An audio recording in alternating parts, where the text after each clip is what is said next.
हाय दोस्तों, मैं आपका दोस्त Abhishek Chaturvedi, first year MBBS in government medical college.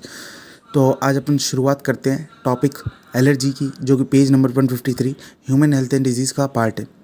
तो शुरुआत कुछ एनसीईआरटी फर्स्ट पैराग्राफ से ऐसे करती है। When you have gone to a new place and suddenly you start sneezing wheezing for no explain reason and when you went away your symptoms disappear. This happen to you? NCERT से बोल रही है।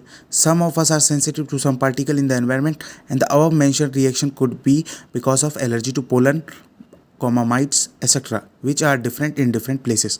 तो NCERT कुछ कहना कुछ ऐसे जाती है कि जब हम किसी नई जगह पर जाते हैं तो हम सडनली कुछ सिम्टम्स अपीयर होते हैं, लाइक स्नीजिंग वीजिंग, बिना कोई कारण के। जब हम वहाँ से चले जाते हैं वो सिम्टम डिसअपीयर हो जाते हैं। एनसीईआरटी कहना चाहती है, क्या आपके साथ कभी ऐसा हुआ है? तो फिर एनसीईआरटी आंसर भी, क्या आपके साथ ऐसा हुआ है, एनसीईआरटी ऐसे बोल रही है। फिर एनसीईआरटी आंसर भी दे रही है, ऐसा क्यों होता है? क्योंकि जो कुछ पार्टिकल्स जो उस पर्टिकुलर प्लेस पर प्रेजेंट है,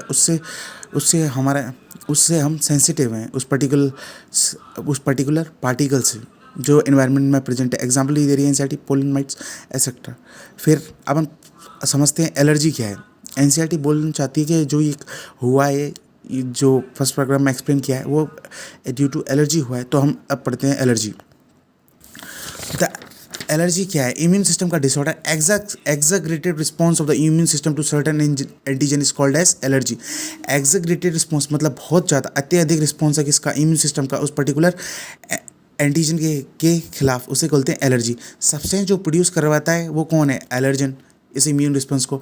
तो आपको एक तो ये एलर्जन को पता होना चाहिए। एलर्जन कौन है? जो एलर्जी को कॉज करवाए, इम्यून सिस्टम को हाइपर एक्टिवेट करवा दे, वही क्या होता है? एलर्जन। एंटीबॉडी क्या होता है? एंटीबॉडी जो प्रोड्यूस होती है, पर्टिकुलर आईजीई टाइप की एंटीबॉडी प्रोड्यूस होती है। और एनसीईआरटी में 3 एलर्जन दे रखे हैं। एलर्जन के होते हैं वैसे काफ़ी, लेकिन एनसीईआरटी 3 एलर्जन बता रही है। Pollen grains, mites in dust, animal dander. Animal dander होता है स्किन वगैरह, एनिमल की स्किन वगैरह के छोटे छोटे टुकड़े वगैरह। तो आपको पता होना चाहिए, जो एंटीबॉडी जो प्रोड्यूस हो रही हैं वो आईजीई टाइप की होती है। और जो फिर हम पढ़ेंगे जो केमिकल रिलीज हो रहे हैं एलर्जी में, वो हिस्टामाइन और सेरोटोनिन। वो कहाँ से रिलीज हो रहे हैं? मास्ट सेल से।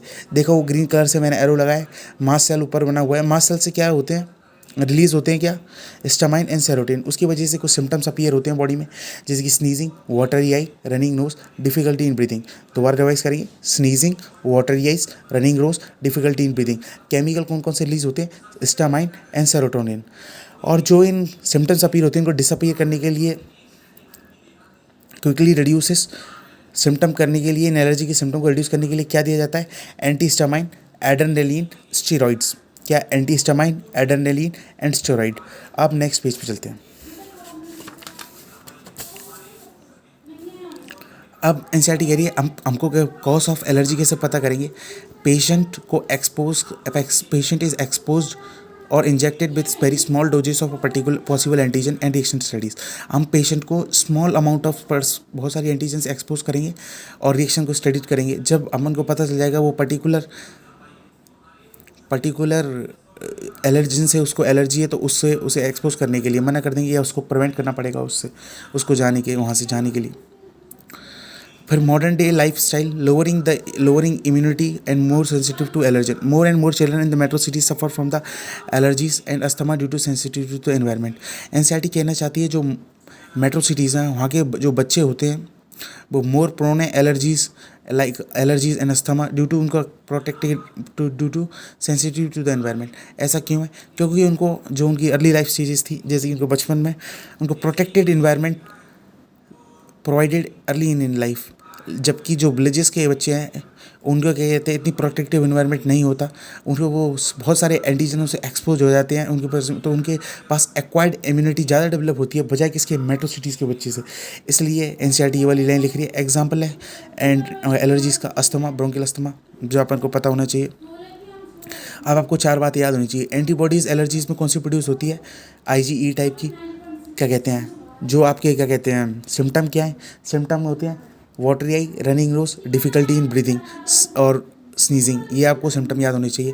केमिकल कौन से प्रोड्यूस होते हैं? हिस्टामाइन और सेरोटोनिन। कहाँ से प्रोड्यूस होते हैं? मास्ट सेल से। और क्या कहते हैं, और सिम्टम्स को डिसअपीयर करने के लिए क्या दिया जाता है? एंटीहिस्टामाइन, जो ड्रग दिए जाते हैं, एंटीहिस्टामाइन, एड्रेनलिन और स्टेरॉइड्स। Thank you.